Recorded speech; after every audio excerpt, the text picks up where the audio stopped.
Estamos aquí esta mañana con una farmacéutica madrileña, María Luisa Voz Mediano Hidalgo, que hace años escribió una tesis doctoral sobre Galdós y el mundo de la sanidad a finales del siglo XIX. Las ciencias de la salud. Las ciencias de la salud. ¿Cómo le vino la inspiración o la vocación de ejercer la farmacia?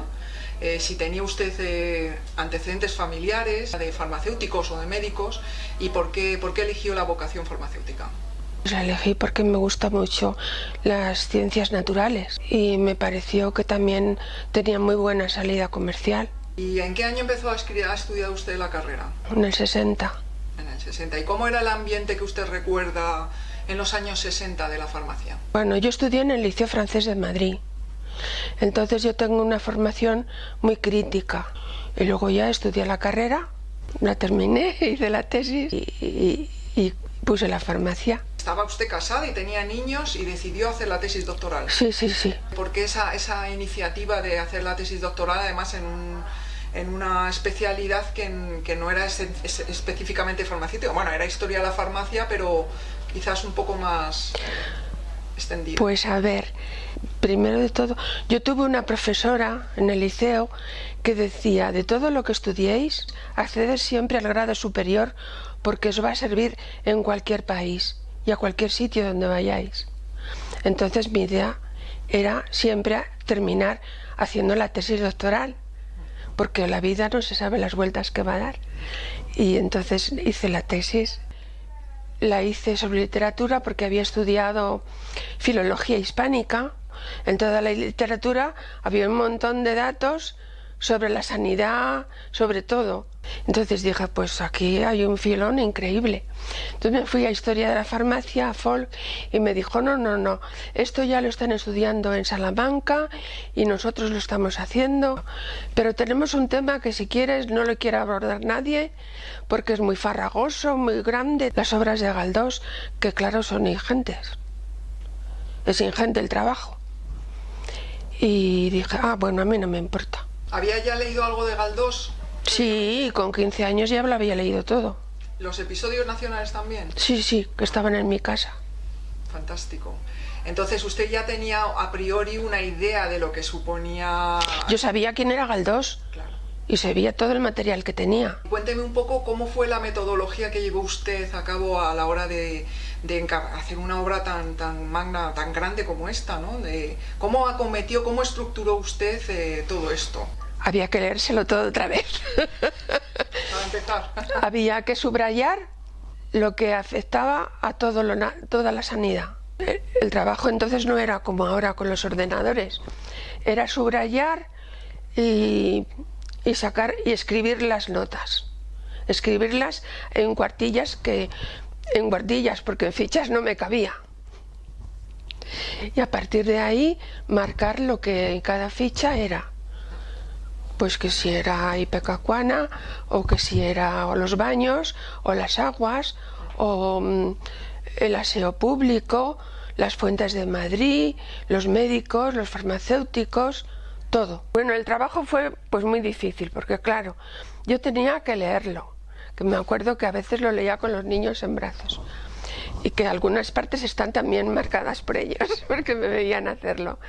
Y luego aquello, escribirlo a mano, manuscrito, ordenarlo, volver a hacer fotocopias, porque era lo único que tenía, hacer fotocopias, y luego ordenarlo y volverlo a escribir y volverlo a ordenar, historiarlo según cada tema. Entonces usted, además de leer toda la obra de Galdós, usted tuvo que también documentarse respecto a la biografía de Claro, yo digo, este hombre cómo sabe tantas cosas. Y además toda la documentación epistolar de...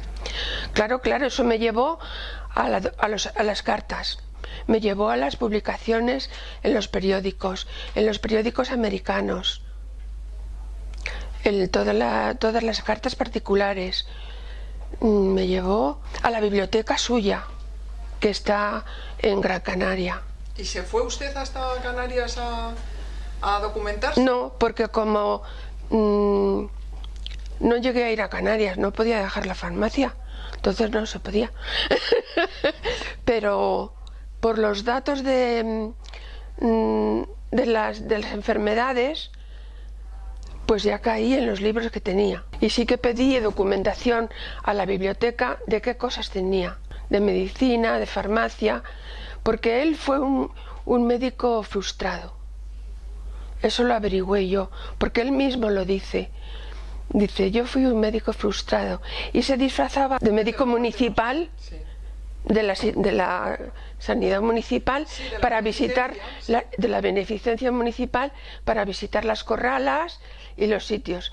Ahí no solo se enteraba de las enfermedades, sino de las historietas. Claro, de ahí se inspiraba para sus personajes populares. Él se inspiraba de todo, porque era una esponja. Una esponja viviente, porque él cuenta que iba a las manifestaciones, lo que decía este, lo que decía el otro, todo. Él por las mañanas lo dedicaba a vagabundear por Madrid, a impregnarse de todo. Y además, por eso que hablan de que iba mal vestido, es que tenía que fundirse con la gente, no podía ir vestido de señorito como era. Y por las tardes se dedicaba a escribir. Y escribía en una mesita, no en una mesita, en una tablita, con una mantita en las piernas, y toda la tarde escribiendo. Realmente es sorprendente la figura de Galdós, porque debía ser una persona dotada de un talento verdaderamente excepcional, porque también era un gran músico, es que tocaba el piano. Galdós. Y es que era pintor, porque en sus manuscritos al lado están dibujados los caracteres. Sí, él tocaba el piano y no sé qué otra cosa tocaba. Hacía conciertos en su casa, antes se reunía la sociedad en las casas y él tocaba el piano. ¿Cuál es el acercamiento que hace Galdós a la enfermedad, al dolor, a la humanidad doliente de finales? Pues con mucha compasión, con mucha empatía, mucha compasión, con mucho afán de querer ayudar a la gente. Él ayudaba a la gente, no ahorró ni un duro, porque todo el mundo le pedía dinero y él lo daba. ¿Y cómo piensa usted que Galdós se documentó para trabajar todos los aspectos científicos? O sea, no era fácil escribir acerca de la farmacología en aquella época, sobre los tratamientos médicos. ¿Cuáles eran sus fuentes de...? Es que él tenía libros de medicina, de farmacopea. Por ejemplo, la operación de la rodilla de Tristana está sacada de un libro de patología. ¿Cuál era la relación de Galdós, de Benito Pérez Galdós, con los médicos o con los boticarios? O cómo él lleva, o sea, la importancia que da a estos personajes de la salud y los lleva de unas novelas a otras? Pues eso me parece fascinante, ¿no? Porque es un hilo, un nexo de unión entre la humanidad doliente y la gente que intentaba ayudarle, de tal manera que así los médicos van pasando de unas novelas a otras, creando un nexo de unión junto con el escritor, y entonces te hace unirte más a la enfermedad, unirte más al aspecto sanitario. Todo eso para mí, es que es fascinante, Galdós. Quizás es el gran escritor, es nuestro gran Balzac o Zola, ¿no? Es mejor. Me molesta mucho que se le compare con los franceses. Es el gran escritor del siglo XIX, ¿verdad? Sí. Después de Cervantes, el mejor. Realmente el gusto de Galdós por la descripción de las clases populares, ¿no?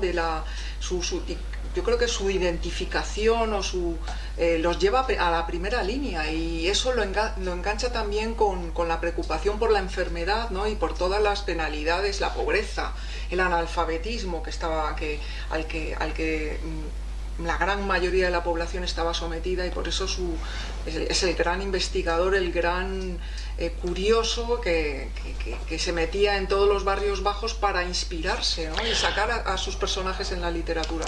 Lo que mueve a Galdós es su amor por España.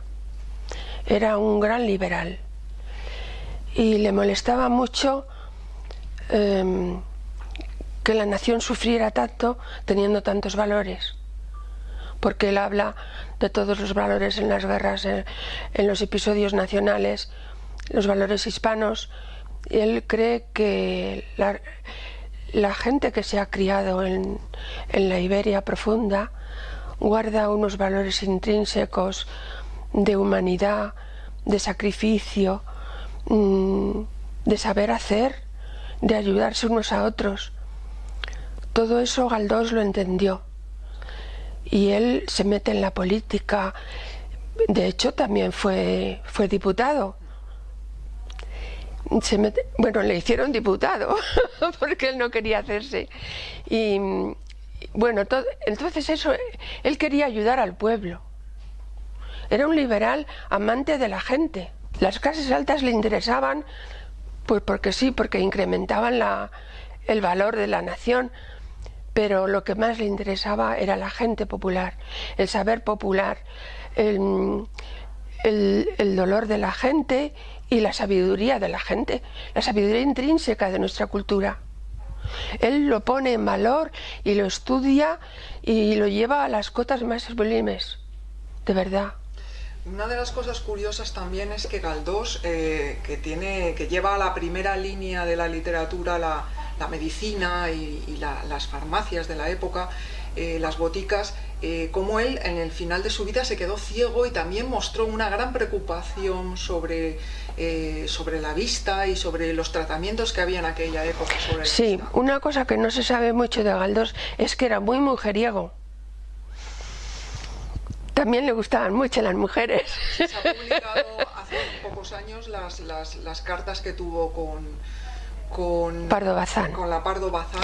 Pero bueno, aparte de eso, es que se lió con todas las artistas del momento del teatro y con todas las chicas populares. Por ejemplo, Fortunata, cualquier guapa que veía por ahí, pues ya le tiraba. Y entonces él murió, su ceguera venía de la sífilis, una cosa que no se sabe. Él tuvo la sífilis sin saberlo y su ceguera vino de la sífilis. O sea, que no se trató de la enfermedad. No sabía lo que era. Como le llevaba todo tan a oscuras. Pero sí, murió de sífilis. Sí. Y murió prácticamente ciego. Sí. Una gran pena de él, porque no podía escribir ni... y le tenían que leer y eso le producía mucha pena. Creo que tuvo un gran entierro también, de todas maneras. Fue un hombre muy reconocido. Multitudinario, porque claro, es que él escribía en los periódicos nacionales las series que ahora son tan actuales. Él escribía sus novelas por series, por entregas, y la gente popular le encantaba. Y la no popular, porque la popular no sabía leer. O sea que era la clase media la que leía. Pues es una historia muy hermosa y además su trabajo, María Luisa, de trabajo de estudio, de fondo, ¿no? de trabajo de investigación sobre la salud y la enfermedad en la obra de Galdós, tiene un valor añadido y bueno, pues que reconocemos. Bueno, y que es toda la salud y la enfermedad del siglo XIX que él vivió. Es el fiel reflejo de su época, de su vida, y lo estudió a fondo hasta el último momento y hasta el último detalle. Pues muchísimas gracias, María Luisa, por su colaboración y hasta la próxima.